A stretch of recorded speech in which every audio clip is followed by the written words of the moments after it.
अस्सलाम वालेकुम स्टूडेंट्स, आप देख रहे हैं मेरा YouTube channel. Before pressing please subscribe and press the bell icon of my channel. Students, आज हम जिस मेथड ऑफ टीचिंग को पढ़ेंगे उसका नाम है प्रोजेक्ट मेथड ऑफ टीचिंग। तो चलते हैं इसके इंट्रोडक्शन की तरफ। जो प्रोजेक्ट मेथड ऑफ टीचिंग है वो क्या होता है बेसिकली, ये किस तरह का इंस्ट्रक्शनल अप्रोच है। It is a instructional approach which emphasizes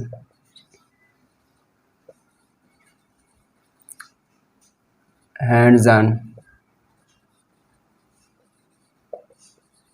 practical experiments।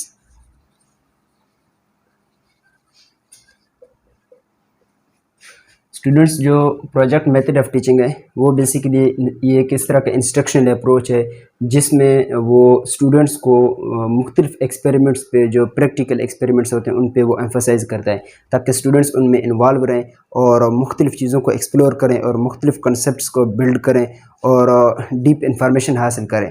और ये स्टूडेंट सेंटर्ड है। It is student centred.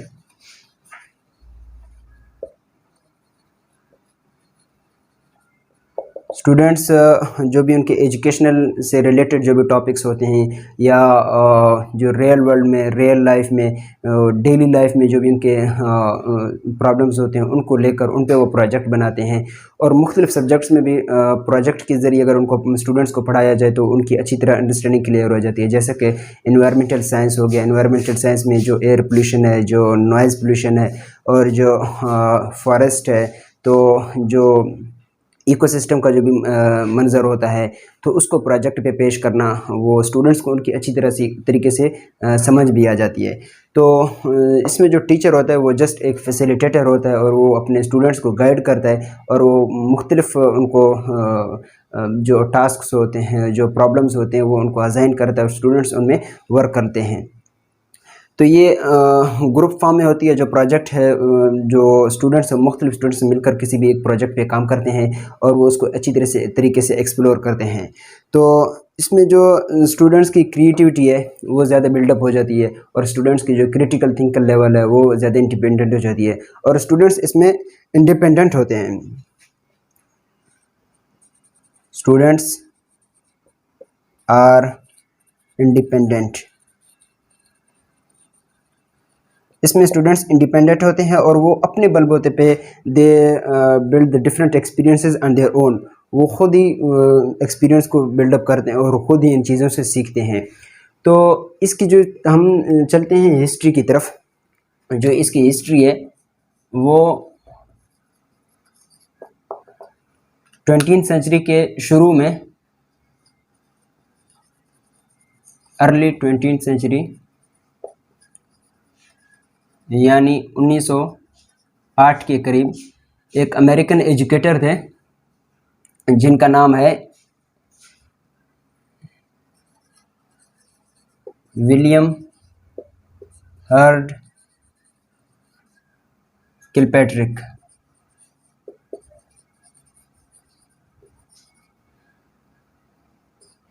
ये एक अमेरिकन एजुकेटर है। उन्होंने 1908 में एक जो मॉडर्न मेथड ऑफ टीचिंग था उसको उन्होंने इजाद किया था।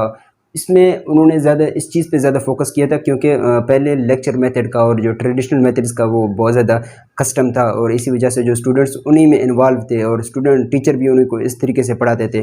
तो उन्होंने सोचा कि कोई इस तरह का एक एक्टिविटी बिल्डअप किया जाए, कि एक इस तरह का जो मेथड ऑफ टीचिंग उसको बिल्डअप किया जाए ताकि उसमें स्टूडेंट्स की इन्वॉल्वमेंट बहुत ज़्यादा हो और स्टूडेंट्स एक्सपेरिमेंट के ज़रिए सीखें। इसी तरीके से जो जीन पियाजे हैं, स्विस साइकोलॉजिस्ट जीन पियाजे ने एक स्टेटमेंट दिया है।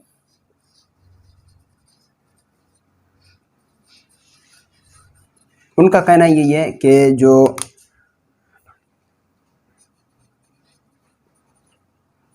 Knowledge is the consequences of experiments। यानी उन्हीं का यही कहना है कि अगर कोई स्टूडेंट किसी भी चीज़ में इन्वॉल्व रहे, उन मुख्तलिफ़ चीज़ों पे एक्सपेरिमेंट करता रहे, तो वो बहुत ज़्यादा नॉलेज गेन कर सकता है और वो डीप इन्फॉर्मेशन हासिल कर सकता है और उसके जो भी अंडरस्टैंडिंग है वो बहुत ज़्यादा क्लियर हो सकती हैं। तो जो स्टूडेंट्स की है ना, वो उसको चाहिए कि वो ज़्यादा से ज़्यादा एक्सपेरिमेंट करे और मुख्तलिफ़ प्रोजेक्ट्स में मुख्तलिफ़ टास्क को वो हल करे, उनको सॉल्व करे। तो इससे स्टूडेंट्स की जो भी प्रॉब्लम सॉल्विंग स्किल्स है वो बहुत ज़्यादा डेवलप हो जाती है और क्रिटिकल थिंकिंग की लेवल है वो बहुत ज़्यादा डेवलप हो जाती है। तो इसके अंदर कुछ स्टेप्स हैं, हम उन स्टेप्स को देखते हैं कि जो इसके स्टेप्स कौन से हैं भला। स्टेप्स इसके यही हैं, सबसे पहला यही आता है कि project identification,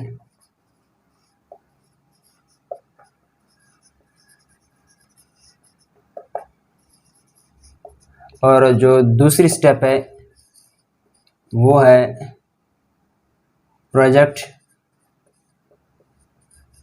pattern and plan. तीसरा यही है कि प्रोजेक्ट इनिशिएशन, और चौथा है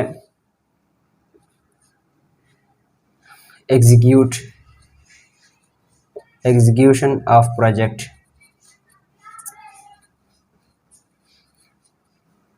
और उसके बाद है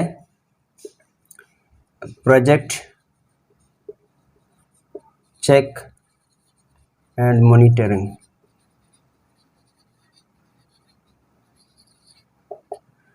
और उसके बाद जो छठा है वो है एवेल्यूएशन, और जो लास्ट पॉइंट है वो है प्रोजेक्ट रिपोर्टिंग।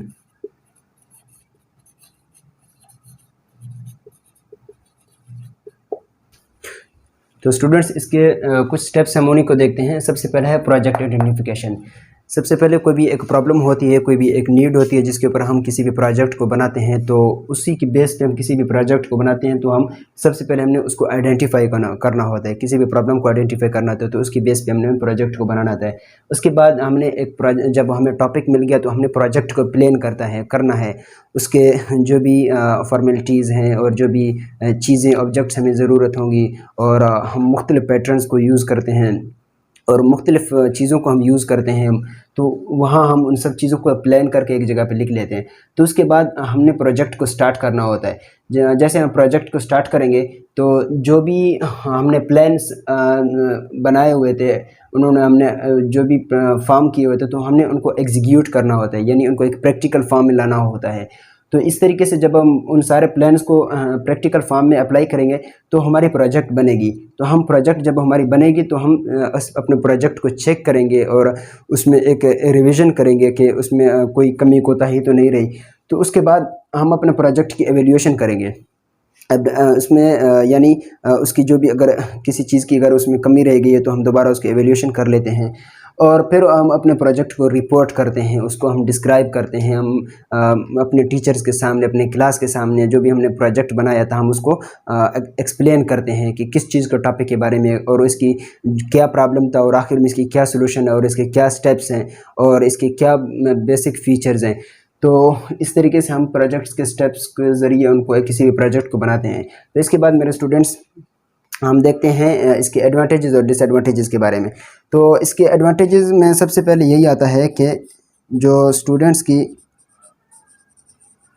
क्रिटिकल थिंकिंग है वो बहुत ज़्यादा डेवलप हो जाती है और जो प्रॉब्लम सॉल्विंग स्किल है वो बहुत ज़्यादा डेवलप हो जाती है, क्योंकि वो खुद उनमें इन्वॉल्व हो रहा है, मुख्तलिफ प्रॉब्लम्स को वो सॉल्व कर रहा है। और उसके बाद उसकी जो मोटिवेशन लेवल है वो काफ़ी इन्हेंस हो जाती है, क्योंकि वो एक ग्रुप के साथ काम कर रहा है और तो उसमें भी एक काम की जो लगन होता है वो ज़्यादा प्रोड्यूस हो जाती है।